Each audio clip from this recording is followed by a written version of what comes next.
Amud yomi, Masechet Pessachim, Pei Amud bet. We saw in our Mishnah that there is a halacha that a person that is bringing the Korban Pesach needs to be in a state of purity. If he, example, was in a state of impurity and he didn't know at the time of bringing the Korban Pesach, we're in the Mishnah, so then we say that is not kosher and that tzitz does not work. In general, it's important to know that the tzitz has the ability to mitaher an accidental tuma in many cases when it comes to bringing the korban of the animal or of the blood, but not of the person. So if the person is in a state of impurity, so even if the tzitz is here, it doesn't help him if he himself was tameh. However, in our Mishnah, we spoke about that there is what's called a tehom, the tumata tehom, where it's a suffix of tuma, where there is an uncertainty if the tuma is a person is tameh, so then it works. For example, we said this in last class. It does work, and an uncertainty. When it is certain that he was tameh, so if Shimon goes and touches a corpse, and then he forgot about it and he did the Korban Pesach, it does not work, the tzitz. If he went into a house, he didn't know there was a dead person over there, it will not work. However, if there is a... What? Sorry, it's okay. We're not a big shoot. We're just me and you. So, however, if it would be a situation, so again, if you went into a house where it was completely tameh, and he came out tameh, it doesn't work, the tzitz. If it was uncertain if it was tameh, it does work. That's called tumat tehom. And then we said on that there was a statement that we wanted to know, is the tumat tehom, does that work for a Kohen, or does it work even for a zar? Because what we're talking about now is the zar, it's the regular balim of the korban. So you are God, you bring your korban pesach, and you go into a house, and that house has impurity, and then you bring your korban pesach, it doesn't work. If you go into a house where it's unsure if there was impurity or not, and then you bring your korban pesach, it does work. What about the Kohen? Does this work only for you, or does it also work for the Kohen? Does it also work for the Kohen that's bringing it for you? So then we said a statement. So that was near the bottom of the page on Pei Amud bet. By Rami Bar Chama. See what it says over there? Kohen meratzeh b'korbonotem. And then we went through a whole back and forth over there that he brings a shita of Rav Ashi, Amar Rava, Tashma detan Rav Chi, I'm sorry. Lo amru tumat tehom ela limet bidvad. So then we said in an interesting case that the tzitz only works for the tumat tehom only for tumat met. There are a few types of tuma that could be. There is tumat met, there's tumat sheretz, and there's tumat. We're going to see what is a zav as well. And this, in other words, this means that the tzitz only works to mitahir a tumat safek when it's tumat met, but not something else. That's what Rav Chia said. Rav Chia did not mention what the other thing was. It's weird, no? Because the met is the highest level. Yes, it is true. So you were saying you would think that works, the tumat met, and for sure something else works, but we don't say that. And the question is here: what did Rav Chia come to exclude? What did Rav Chia here come to take off? What did he come to say that it's not? The tumat tehom doesn't work for what? It works for met and not something else. So then we thought to say tumat sheretz. Tumat sheretz was the person touched an animal. Well, that won't work for Korban Pesach because there is an opinion. There's an opinion that says you're allowed to bring the Korban Pesach if you're tamei tumat sheretz. So if you touch a rodent, a dead rodent, and now you want to bring Korban Pesach, are you allowed to? One opinion says you're allowed to. So what in the world will...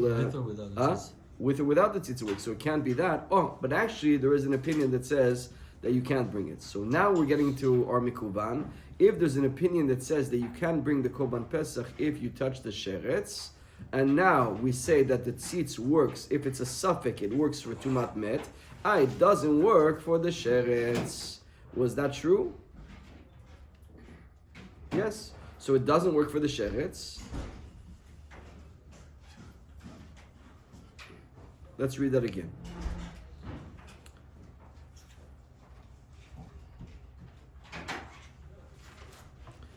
So we are in the last lines of Pei Amud bet, about 5 lines. First one line is Alta Mesheretz.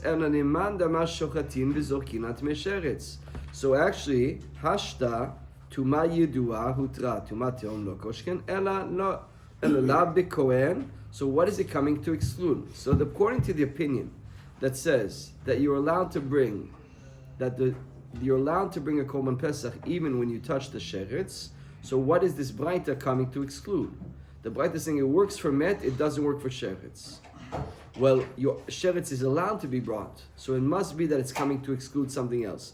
The only possible thing that we can find that it's coming to exclude is that a Kohen is allowed to bring your Korban Pesach. He's allowed to use the tzitz to purify his Tumat Met, but it won't for him the suffix of Tumat Sheretz. It won't work. That's the only thing that we can diminish. The only thing we can exclude over here. The only thing we can eliminate. So therefore, we see at least from here that the tzitz works with the Tumat Tehom of the Kohen. Is that clear? Only if it's met. Only if it's met. And here in the Gemara says, no, there's something else that's coming to diminish. Amar Rabbi Yosef, lo neonam bebaalim ubepesach ulemati tumat tehom de zeva. We're talking about a zav. There's another suffix tuma, which is called a zav. And I'll explain in a second.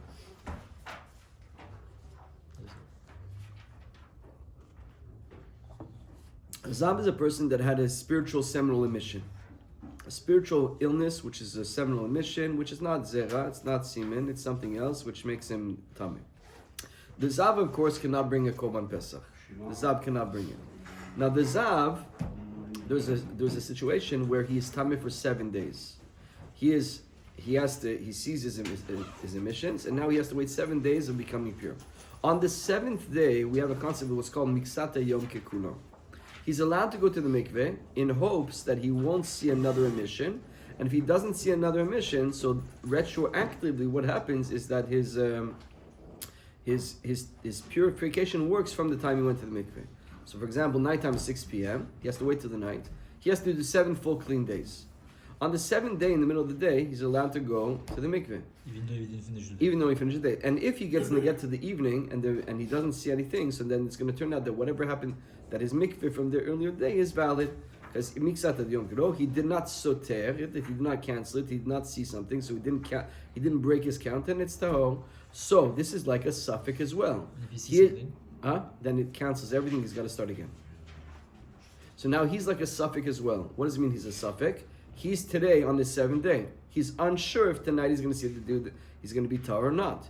So does the tzitz work for him when he brings his korban pesach? So imagine he goes ahead and brings his korban pesach, and then he sees an emission afterwards. Does he need to bring another korban pesach? And the answer is he does need to go with korban pesach, according to this. Why? Maybe the tzitz works for uncertainty. Here he's uncertain where he's bringing it. So maybe according to this, when he sees his emission, now he's tahor and he doesn't need to bring it. He's exempted from his korban pesach. So at 12 o'clock he went to mikveh. At 1 o'clock he got his korban pesach. At 3 o'clock he saw an emission. He can't eat the korban pesach at night. But does he need to bring another korban pesach and pesach sheni, or he doesn't need to bring? And here we say he doesn't. According to this, he doesn't need to bring. The regular tameh? The regular tameh that has a suffix that we let him bring the korban. He has a suffix. He's suffix tuma. Doesn't need to bring. No, we told him the tzitz works for suffix tuma. Yeah, it's a different type of suffix tuma. Let's explain. I'm just wondering, like, if the guy who has a suffix tuma brings the korban, and then the next day we find out he's completely. So that's not called suffix. That's vadai. It doesn't work. The next day we find out. Yes, doesn't work for them. Whenever the suffix is, we never know the answer. We don't know if there was a. By the time we brought the tzitz, we didn't know. For example, there was a hospital, and there was a dead person in the body. He came in. We don't know what time we took the dead person out. But we know that he was in the house, and we know at a certain point that he was there. We don't know if they were in the house at the same time. Yeah, but let's say now after he brings the korban, we let him, right? Yes. The next day we find out there was a dead person. Then he cancels. He didn't do his korban pesach. He was he has to tameh. bring it again. Yes, it doesn't work for that. It works only when we stay in uncertainty.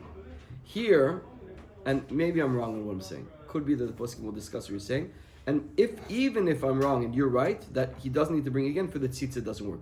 That's what Rab Chia says Rab Yosef is coming to. Rab Yosef says that's what Rab Chia is coming to eliminate. It works for Met, it doesn't work for this. So therefore, we don't have any proof that the Kohen can bring it.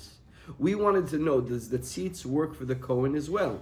Well, by process of elimination, we have a braita that the only way we can work in the braita, it doesn't work for. It works for Met, not something else. What is in something else? Well, sheretz, it can't be sheretz because he's allowed to bring with sheretz. You don't even need a tzitz for sheretz. Must be, it's talking about the Kohen. And for the Kohen, for whatever reason, the Met is going to work the tzitz and it's not going to work the sheretz. That's what we eliminate. And the answer is no. We don't see that. There's is we say that it's not limiting the sheretz, it's limiting the zav. It's talking about the regular person himself, not the kohen. The person himself who is a zav, will the tzitz work for him? It won't work for him. That was what we said at the bottom of the page. We still can't say it in Milis the Kohen. Therefore we have no answer if the kohen will work, if the tzitz works for the kohen or not. The Gemara says bottom of Pei Amoud Bet at the bottom last two lines at the dots in the middle. Tumat tehom de zeva lo meratzeh. So now the Gemara is actually going to question that. We have another opinion that says that it doesn't work. We haven't invited that it does work. V'atanya Rabbi Yossi Omer shomeret yom keneged yom sheshachetu v'zarku aleya b'sheni shena v'cha karata ena ocheret u'pitura minasot pesach sheni. Rabbi Yossi said, Shomeret Yom, Keneged Yom. So there's two types of Zav. When it comes to a man, there's only one type of Zav, it's Zav. When it comes to women, there's Zavak Tana, Zavak Duna. It depends how many times she saw the emission.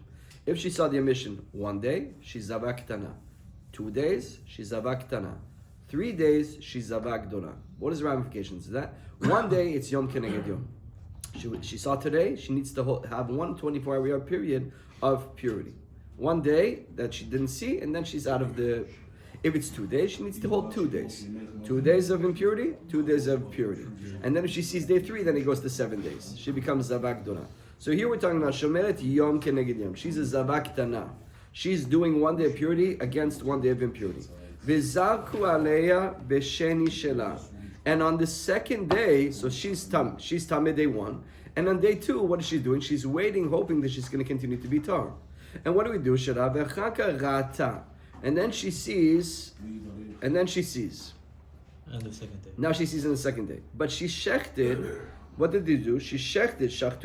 She brought her Korban Pesach before she saw. Ena ocheret. She doesn't eat the Korban Pesach at the nighttime. Upitura minasot Pesach sheni. But the other is very interesting. She doesn't bring a Pesach sheni. That means the tzitz worked. My love, la mishum de meratze tzitz. So when she's suffik, if she's going to be tameh afterwards or not, the tzitz works to exempt her from her mitzvah of Korban Pesach. So she doesn't even do Korban Pesach. She did see. Huh? She did see at the end. She did see at the end. We'll still she say saw. It's good. So you see, that's exactly not what Rabbi Yosef is saying. So we see la amre lo. So you see over here. Shomeret yom kenegdom shatu v'zarku aleya. So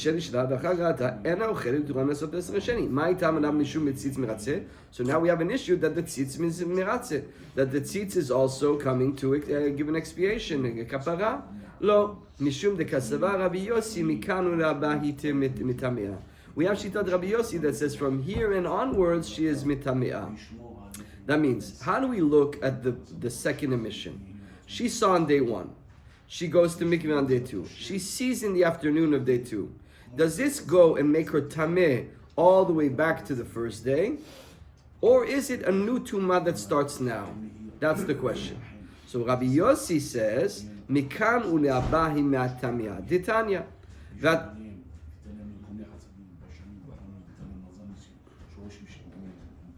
Mikan uleabahi me'atamia. V'atanya. So she's tameh from here onwards. V'atanya, Rabbi Yossi Omer, Zav bal shtei riyot, sheshachetu v'zarku aleya b'shvi shela. And we see this also. Rabbi Yossi says that a Zav, that saw twice, and we shechted v'zarku aleya b'shvi shela on the 7th day. I wonder why shtei riyot. What is it talking about over here? V'achar kara, v'ken shomeret yom keneged yom, Sheshachtu v'zarku aleya b'sheni shena, or if she's yom keneged yom, she's a zavak gdola, or a regular zav that's 1 day keneged a day, and what do v'chagarata harei elu mitamin mishkav moshav nemafreya upturin. This is a question. Okay, so what did we just say?